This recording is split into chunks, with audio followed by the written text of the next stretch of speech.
вам пришла идея этого клипа? Как-то несколько лет назад начинал свою карьеру на татарской эстраде. И именно тогда мне очень не нравилось то, что по нашим радиостанциям и вообще по всему Татарстану крутят один колхоз.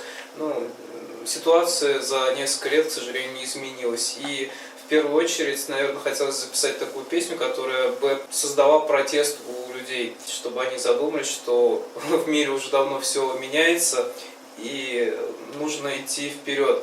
А кого вы в этом клипе высмеиваете? Одеваясь где-то на колхозном рынке, считают, что они носят Dolce Gabbana, Prada и другие модные бренды. Мы высмеиваем как раз-таки тех людей, в основном, наверное, это девушки, которые все чаще покупают сумочку не потому, что она красивая, а просто потому, что на ней какой-нибудь логотип известной марки. Я вижу очень много девушек, которые ходят с сумками от Louis Vuitton. Но если посмотреть коллекцию Louis Vuitton, мы не найдем ни одной сумочки, которую они носят. Поэтому, девушки, выбирайте более качественную одежду. Не обязательно, чтобы на ней была марка какой-то известной компании. Просто одевайтесь со вкусом.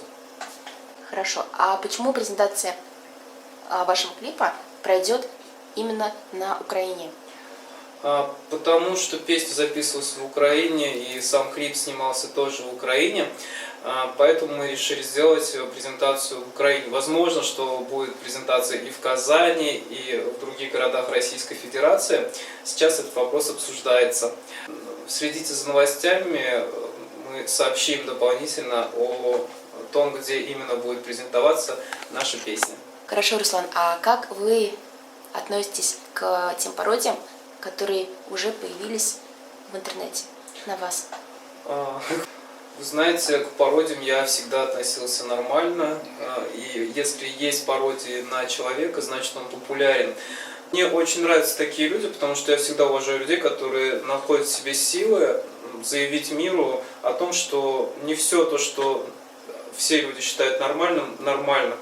И, возможно, это первый шаг к тому, что в мире, да и в Татарстане начнет что-то меняться, начнет меняться сознание людей. Поэтому будем ждать, с чем эта вся эпопея закончится. Я очень благодарен всем, кто посмотрел клип. Ждите новые работы, смотрите нас на российских и украинских телеканалах. Всего вам самого наилучшего. Всегда ваш Руслан Трапезников.